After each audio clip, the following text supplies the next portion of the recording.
베드로전서 1장 13절에서 16절 말씀을 제가 읽어드리겠습니다. 그러므로 너희 마음의 허리를 동이고 근신하여 예수 그리스도께서 나타나실 때에 너희에게 가져다 주실 은혜를 온전히 바랄지어다. 너희가 순종하는 자식처럼 전에 알지 못할 때에 따르던 너희 사욕을 본받지 말고 오직 너희를 부르신 거룩한 이처럼 너희도 모든 행실에 거룩한 자가 되라. 기록되었으되 내가 거룩하니 너희도 거룩할지어다 하셨느니라. 아멘. 지난주부터 베드로전서의 말씀을 좀 묵상을 시작했습니다. 지난주에 말씀을 드렸습니다. 베드로전서가 기록되어진 때는요, 상황이 굉장히 좀 힘들었던 시대였습니다. 유대교의 핍박, 또 로마의 박해가 있었습니다. 낯선 종교가 탄생되어지고 그 기독교가 자라나면서 그다지 많은 이들로부터 환영을 받지 못했습니다. 베드로를 기록하던 그 시절, 지금과 비교한다면 지금 역시 상황은 녹록지 않습니다. 신앙을 지킨다는 이유만으로 핍박, 조롱을 받는 초대교회 성도들, 그때의 모습, 그리고 지금 우리의 모습, 물론 물리적인 모습은 변했을지 모르겠습니다. 하지만 오늘날 성도들 역시 세상의 가치관과 또 그리스도인의 정신을 가지고 살아간다는 것이 얼마나 피곤하다고 할까요? 많은 이들로부터 조롱을 받기도 하고 많은 사람들로부터 비난을 받는 우리의 모습을 우리는 보고 있습니다. 물론 우리 안에 오류들과 실수들, 탐욕으로 인한 수많은 허점들은 우리가 분명 거부하지 못하지만 순수한 믿음을 지킨다는 이유만으로도 우리의 삶은요, 이 세상에서 그다지 쉽지는 않습니다.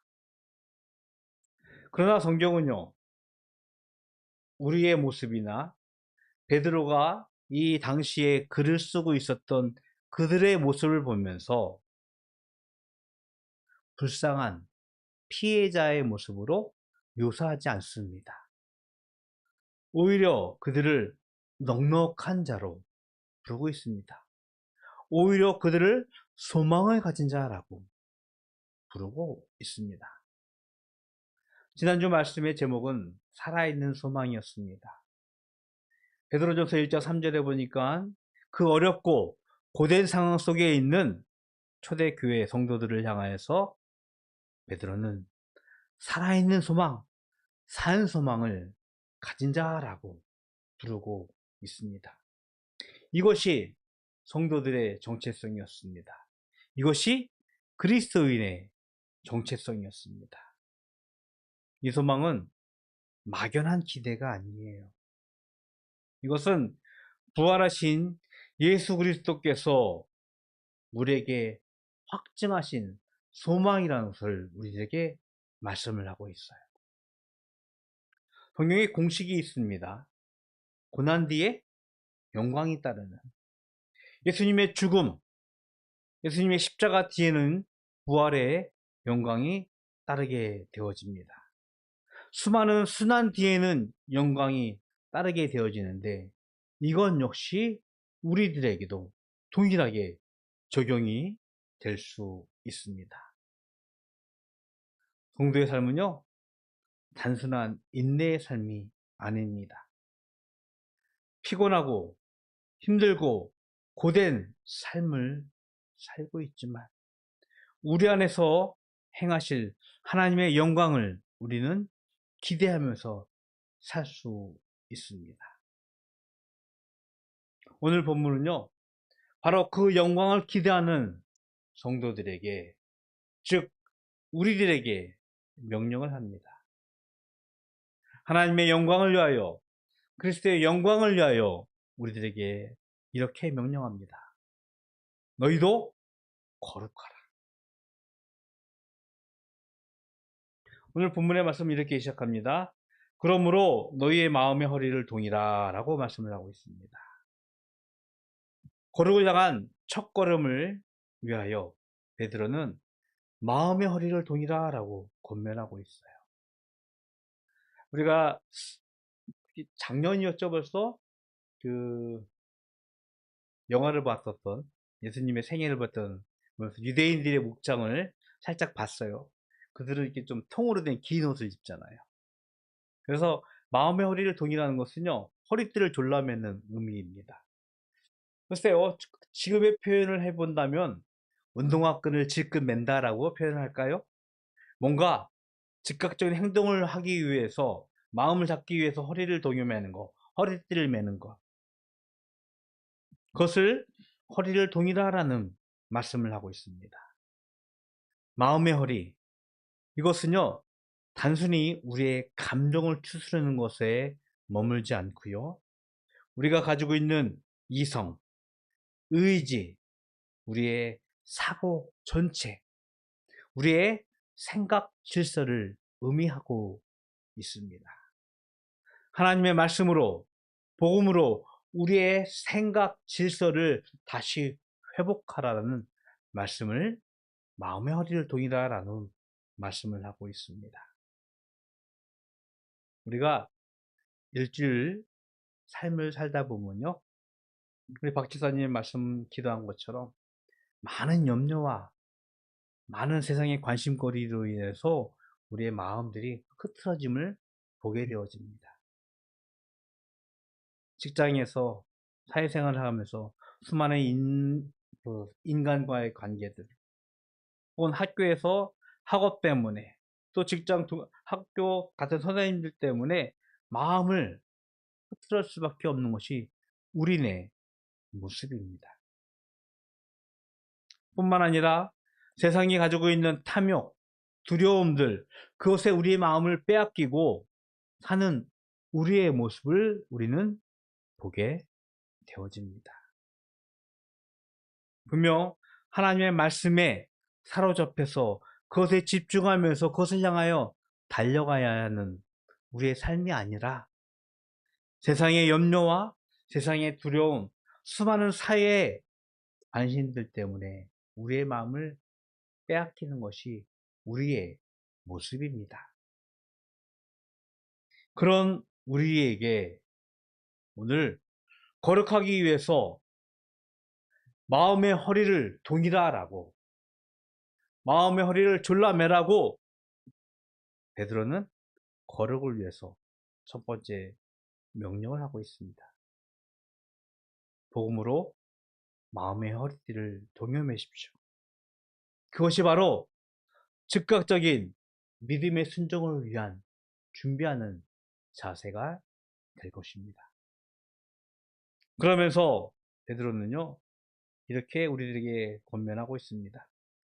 근신하여 예수 그리스도께서 나타나실 때 가져다 주실 은혜를 온전히 바라라. 근신한다는 말은요, 문자적으로 표현한다면 술 취하지 말라라는 의미예요. 이것을 다른 성경 버전에서 보면요, 이렇게 표현하고 있더라고요. 맑은 정신을 가지라 라고 이야기하고 있습니다. 여러분, 술 취하지 말라고 하니까 단순히 술을 생각하고 있는데, 좀 더 영적인 의미로 본다면요, 세상의 가치관, 욕망, 탐욕, 두려움을 의미합니다. 마음의 허리를 동이라고 이미 말씀을 드린 것처럼 우리는 수없는 세상의 가치관과 두려움, 탐욕으로 인하여 우리의 마음을 빼앗기고 있습니다. 마치 이것은 술 취하듯이 우리의 삶에서 필연적으로 직면하고 있는 우리의 마음을 빼앗기는 것들입니다. 이것들에게 중독되지 말고 우리의 정신을, 우리의 생각을 깨끗하게 맑게 준비하라는 것이 근신한다는 말입니다. 이렇게 근신하여서 우리에게 권면하는 것은 예수 그리스도께서 나타나실 때 가져다 주실 은혜를 온전히 바라라고 명령하고 있어요.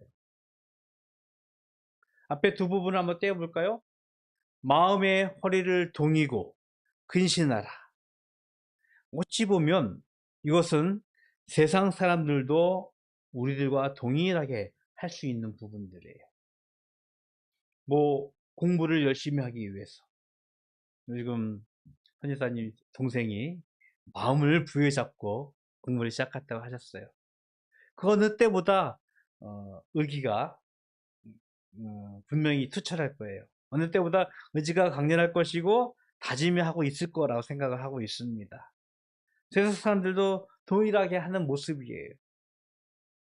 마음의 허리를 동이고 근신하는 것, 집중하면서 어찌 보면 자신의 결단, 자신의 의지를 다시 한번 확인하면서 살아가는 것이 세상 사람들의 모습일지 모르겠는데, 오늘 성경은요, 이렇게 마음의 허리를 동이고 근신하고 정신을 맑게 하여서 우리가 집중해야 할 것은 예수께서 나타나실 때 우리에게 가져다 주실 하나님의 은혜를 바라보라고 말씀을 하고 있는 것입니다. 하나님의 은혜. 여러분, 우리가 거룩해질 수 있는 것은요, 우리 능력이 아니에요. 바로 하나님의 은혜에 있음을 우리는 깨달아야 합니다. 구원의 시작, 구원의 과정, 구원의 성취, 이 모든 것이 하나님의 은혜임을 성경에서는 우리들에게 분명하게 말씀을 하고 있습니다. 여러분 가운데서 구원을 시작하시고 계획하시고 과정을 이루시면서 마침내 성취하시는 하나님의 은혜, 이것을 기억하고 고백하는 것이 우리 교회, 특히 우리 교회에 속한 개혁주의라는 교회가 믿음으로 고백하는 신앙인 것입니다. 이 하나님의 은혜는요, 우리를 지금 이 땅 위에서 살게 하는 힘이 되게 되어집니다. 이 은혜를 소망하는 삶은 우리를 세상과 타협하지 않게 합니다. 왜? 세상이 어떤 모습으로 우리를 유혹하거나 우리를 억압할지라도 우리는 그 가운데서 우리의 믿음을 지킬 수 있기 때문입니다. 뿐만 아니라 어떠한 고난 속에서도 우리를 흔들리지 않게 하는 것이 바로 이 은혜를 사모하는 삶일 것입니다. 뿐만 아니라 우리의 현재의 삶을 가볍게 여기지 않습니다. 단순하게 먼 미래를 바라보면서 현실을 부정하는 현실 도피의 삶이 아니라 하나님께서 우리를 통해서 이루실 일들을 우리가 소망하면서 바라보는 것, 바로 하나님의 은혜를 바라보는 삶일 줄로 믿습니다. 여러분 가운데서 여러분들이 이루게 하신 하나님의 은혜를 바라보십시오. 우리가 그 하나님의 은혜를 온전히 신뢰할 때 우리는요, 세상과 타협하지 않고 우리가 세워진 이곳 이 자리에서 당당하게 믿음으로 삶을 살 수 있을 것입니다. 하나님의 은혜가 우리와 가운데 함께하기를 소망합니다. 이럴 때 베드로는요, 우리들에게 마침내 이렇게 명령을 합니다. 내가 거룩하니 너희도 거룩하라. 이 말씀은 레위기에서 나오는 말씀이에요. 여러분, 레위기라는 책은요, 성경을 읽다 보면 굉장히 지루한 책으로 여겨지고 있습니다. 한 해가 시작하면은 보통 성경을 좀 읽겠다라고 성경을 피는 분들 많이 계세요. 창세기, 출애굽기 참 스펙타클한 이야기들이 전개되기 때문에 재미있습니다. 우리가 알고 있는 이야기도 있고 놀라운 역사가 일어나기 때문에. 근데 레위기에 가면 사람들이 책을 좀 멀리하기 시작합니다. 왜냐하면 레위기는요 성전에 관한 법들이 쭉 열거되기 때문이에요. 게다가 비슷한 말들이 반복되어지는 것 같고 우리에게 너무 낯선 용어들이 등장하기 때문에 레위기가 보통 성경을 덮게 되어지는데, 레위기는요 성전, 특히 성전 안에 있는 제사를 많이 묘사하고 있습니다. 그 레위기에서 하나님께서 자신을 이렇게 소개합니다. 내가 거룩하니 너희도 거룩하라.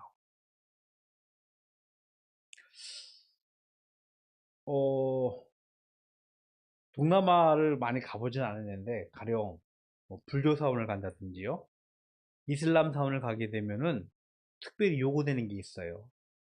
물론 간혹 유럽에 있는 성당들도 그렇지만 너무 짧은 뭐 반바지, 스커트는 안 되고 민소매 같은 건 안 됩니다라고 할 때 있잖아요. 뭐 심지어 뭐 이슬람 무슬림 같은지 뭐 두건 같은 두건 뭐 히잡 뭐라고 표현하는지 모르겠는데 그거 덮기도 하고 뭐 치마 같은 거 길게 하는 것들을 입기도 합니다. 왜냐하면 그들의 뭐라고 하죠? 성전, 그들의 뭐 사찰 그런 것이 좀 거룩하기 때문에 복장에 대해서 좀 경계하는 모습을 보게 되어집니다. 근데 그런 모습을 보면서 우리 교회의 모습을 좀 생각해 봤습니다. 우리는 과연 교회에 올 때 그런 복장에 대해서 좀 준비하고 오고 있는지. 물론 아마 예배 드리러 오실 때 뭐 아무렇게나 막 하고 오진 않으실 거예요.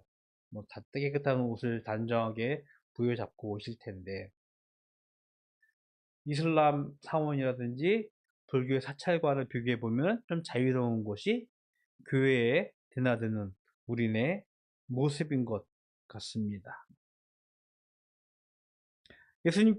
하나님께서 레위기를 설명하면서 내가 거룩하니 너희도 거룩하라라는 말씀을 자칫 오해하는 교회들은요, 교회가 마치 사찰, 불교 사찰처럼 이슬람 사원처럼 그런 모습을 요구하던 때도 물론 있었습니다. 지금은 그런 교회가 거의 사라졌지만 불과 뭐 1, 2년 전만 해도 이 강대상이라고 표현하잖아요. 목사님 설교하는 곳에는 아무나 못 올라왔어요. 심지어 뭐 장로님들만 올라고 여자 권사님들, 집사님들은 못 올라오게 하던 그런 때도 있었습니다. 그런데요, 거룩은 그런 모습이 아니었습니다. 왜 교회가 비교적 이슬람 사원이나 불교 사찰과 비교해서 자유로웠냐면은 우리의 삶 전체가 하나님은 거룩하기를 원하셨어요. 예배당이 한정된 경건이 아니라, 거룩이 아니라 여러분의 직장, 학교, 가정에서 거룩하기를 명령하시면서 이 하나님의 경건이, 하나님의 거룩이 여러분의 삶 모든 구석구석으로 흘러가기를 기대하셨습니다. 그래서 우리가 비단 교회에 올 때만의 경건은 거룩의 모습이 아니라 삶 전체에서 거룩을 요구하기 때문에 아마 이슬람 사원이나 불교 사찰보다는 좀 자유롭지 않았나는 생각을 하게 되어집니다. 거룩은요, 구별됨이에요. 거룩은 구별됨입니다. 하나님의 성품인 이 거룩, 이것은 하나님과 단절된 죽음의 가치를 떠나서 하나님과 관계된, 하나님의 연결된 생명의 질서로 살아가는 우리들의 삶의 모습이라는 것입니다. 오늘 베드로는, 그리고 성경은 하나님의 성품인 내가 거룩하니 그 거룩을 말씀하면서 너희들도, 우리들도 거룩하라고 명령하고 계신 것입니다. 예배당의 경건이요, 이곳에만 머물지 않았으면 좋겠습니다. 예배당의 거룩이요, 이곳에만 머물지 않고 여러분의 삶의 모든 구석구석까지 이르는 그런 거룩함이 우리 가운데 있기를 기도합니다. 삶의 고난과 역경 속에서 그리스도의 살아있는 소망, 산 소망으로 살아가는 성도들에게 하나님은 분명하게 말씀하고 있습니다. 거룩하라. 그러군요. 고난 속에서도 우리의 생각을 바르게 잡는 것으로부터 시작합니다. 생각의 질서를 회복하는 것부터 시작합니다. 그러면서 우리들에게 명령합니다. 로마서 12장 2절의 말씀인데요. 제가 읽어드릴게요. 너희는 이 세대를 본받지 말고 오직 마음을 새롭게 함으로 변화를 받아 하나님의 선하시고 기뻐하시고 온전하신 뜻이 무엇인지 분별하도록 하라. 하나님의 선하시고 기뻐하시고 온전한 뜻을 분별하는 그런 삶.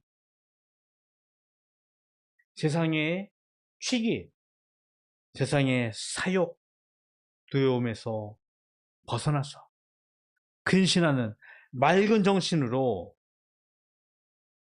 그리스도의 은혜를 바라보십시오. 고난은요, 두려움은 우리를 무너뜨리려 하고 있지만 그리스도의 살아있는 소망은 우리를 이 땅 위에서 거룩하게 할 줄로 믿습니다. 세상의 풍랑 속에서도 하나님의 살아가는, 하나님의 생명으로 살아가는 거룩한 백성, 거룩한 삶을 살아가는 우리 모든 바다교회 가족이 되기를 주님의 이름으로 축복드리겠습니다. 기도하겠습니다. 참 좋으신 하나님, 감사합니다. 하나님께서 우리에게 거룩하라고 명령하셨습니다. 우리가 거룩하기를 소망합니다. 이 세상의 두려움과 이 세상의 탐욕으로부터 자유로워졌습니다. 온전히 하나님을 바라보면서 거룩하신 하나님의 품성에 따라서 우리가 거룩하게 살기를 소원합니다. 그 거룩함으로 하나님의 형상을 일구어내는 하나님의 선하신 뜻을 분별하여 세워가는 저희들 되게 하여 주시옵소서. 하나님께 구별하여 예물 드렸습니다. 우리의 예물을 하나님 기뻐 받아 주시옵시고 이 예물로 하여금 우리가 온전히 하나님께 헌신하는 삶을 살아가는 저희들 되게 하여 주시옵소서. 지금은 우리 구주 예수 그리스도의 은혜와 하나님 아버지의 그 크신 사랑하심과 성령님의 교통하심이 거룩하라는 하나님 말씀 앞에 순종하여 이 땅 위에서 구별된 삶을 살기 원하는 모든 성도들 머리 위에 영원토록 함께 있을지어다. 아멘.